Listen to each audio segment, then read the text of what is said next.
walking 12 miles. I'm bleeding more than usual. The 160 pounds of gears rubbed and cut its way through my hips. It's freezing, and I'm soaked from the combination of sweat and falling into waist deep water.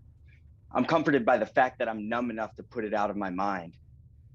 This empty mud compound that we take over offers no comfort, but the walls are thick enough to stop the bullets. I get one wet sock off before my friend Alex yells down from the roof that he sees a bunch of guys carrying backpacks. A moment later, he turns back around and says, "Never mind, they're bags of rocket-propelled grenades." He jumps, and a ball of shrapnel and bullets come almost immediately. When he jumps, he lands badly on his ankle.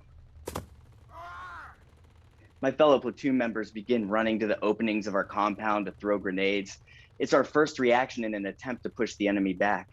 My machine gun's still on the roof where Alex was forced to abandon it, so I find the only other large machine gun in my platoon, and I go to head outside with it. On my way, Alex calls out for me to take a grenade from him while our medic's patching up his ankle. And as I go to grab it, he stops me and tells me that he lost the pin on the roof.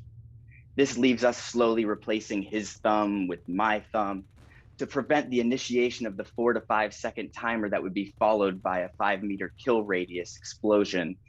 And I take this grenade and quickly hand it off to someone who's throwing them over the wall before settling into a small alley with my machine gun.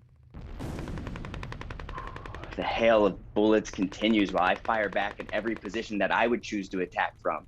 And then I see a close enemy fighter. His head's occasionally popping above a 3-foot wall that he's running behind. He's moving perpendicular to my line of sight from left to right, and he's coming to meet me in this alley. Every few feet he stops and shoots at me. He consistently hits the mud wall above my head, dropping clumps of dirt followed by a thick cloud of dust.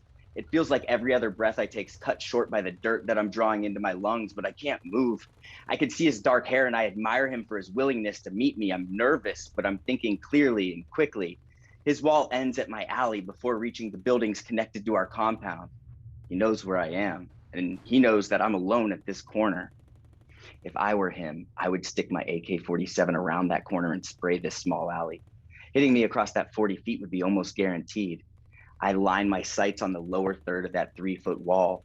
He's gonna have to rotate his rifle 90 degrees to hit me, and I'm hoping it'll provide me an opportunity to shoot his weapon. I accept I might die right here, and every muscle tenses in anticipation. And then the unexpected happens. He stands up and sprints. I don't have time to think anymore. I can't let him get to my guys. I hold the trigger down as I throw my right shoulder into the machine gun, causing a 10 to 12 round burst to spray up and right through the alley. I get lucky. He's thrown back before falling motionless at the edge of the compound. The next person I shoot lands in the open. I've never hunted growing up, but I imagine a deer moves similarly when it's shot. And it's not lost on me that I find myself thinking about an animal suffering as I'm watching a human. I squeeze the trigger again until he quits moving. This is my introduction to actual combat, and it's unpleasant, but I can't help but feel like I found something I'm good at. Halfway through my second deployment, I don't even feel adrenaline in firefights anymore. In one particularly precarious situation, I find myself pinned down on the side of a steep hill with 2 other guys. We're taking heavy fire within 5 meters on every side of our position. Luckily, the contour of this slope provides us just enough temporary safety. I radio back to my platoon for support, but they're unable to get to us. So Alex sprints up the hill behind us with a mortar tube and provides us just enough cover fire to allow us to fight our way out. As I reach the rest of my guys, we agreed that the 3 of us shouldn't have made it off that hill. They asked me why over the radio. Did it sound like I was ordering pizza in what should have been my last moments? And this question forces me to recognize just how numb I have become.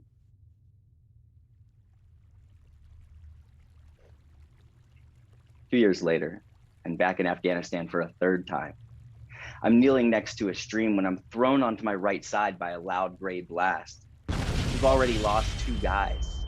And without looking back, I know that I have more wounded. I start crawling in the direction I was pushed while yelling for a medic. And as I get to my feet and turn around, I see my friend Alex lying on his back. his right foot filleted with a deep slice running up his leg. And as I come up to him, he only has one question for me. Is everyone okay? As we move around and take care of the other guys affected by the blast, we ensure that one of us is always holding Alex's hand. He never stops making jokes and trying to calm everyone around him. After realizing he might have caught shrapnel to his groin, he reaches down to check himself, and then he throws his hand back up to be held. And we look at each other, reminding him that he just touched his dick, and now he's trying to hold our hands. And he laughs, and he tells us to quit being assholes. And as the medics cut his pants off, he informs everyone that any shrinkage is due to the cold, and that he's usually much more impressive. At the time, we didn't know Alex is bleeding out internally. He sets the bar for selfless leadership. As I finish out the mission, I can't help but hope that at some point in my life, I might be half the person Alex was for those 20 minutes. I keep it together for the first couple of days after his death. But when my best friend catches me away from our guys and gives me a hug, I can't help but break down. He physically holds me up as my legs give out. And just as I start to pull myself together, he begins to break down, and I get my shoulder under his and I hold his weight. Because that's what we do. We hold each other's weight. A moment later, we wipe our faces, we put back on our masks of composure, and we step back out in front of the men we're leading.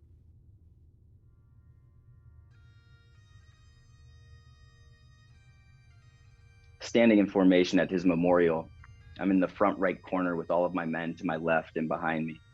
And although I somehow managed to keep my left eye dry, tears flow from the right. Shortly after this, while the tensions are still high, we capture a young enemy fighter. And hoping he might have information about a stolen mortar tube, my commander asked me to speak to him in a friendly manner. And as I walk in the room, he's terrified. He looks young, maybe 16, and he asked me if I'm there to cut his head off, and I can't help but laugh and tell him nobody's gonna hurt him. He won't tell me his name, but when I smoke a cigarette, he asks for one. With his hands tied behind his back, I hold a cigarette to his lips as he smokes it from my hand. One of my men sees this through an open door and he's furious. I know he's thinking that this could be the guy that killed Alex. But I can't help but recognize that born into his environment, with his upbringing, I'd be him. At the same time, I wouldn't hesitate to stab him in his neck if it was necessary to protect my guys. Almost 8 years after leaving the 82nd Airborne Division as a staff sergeant, I watch people cling to the side of an aircraft during takeoff. I hurt for the Afghan people. I know that eventually I'll come to feel other emotions. I imagine I'll be angry and that I'll grieve the loss of my friends in a new light, but my thoughts aren't there yet. Right now, all I can think of are the flashing memories of the kind people of Afghanistan, the innocent, the women, the children, with whom I've spent 3 years. And it's true that there's no place in the world where I've experienced more violence, but there's also no place in the world where I've experienced such unprompted hospitality.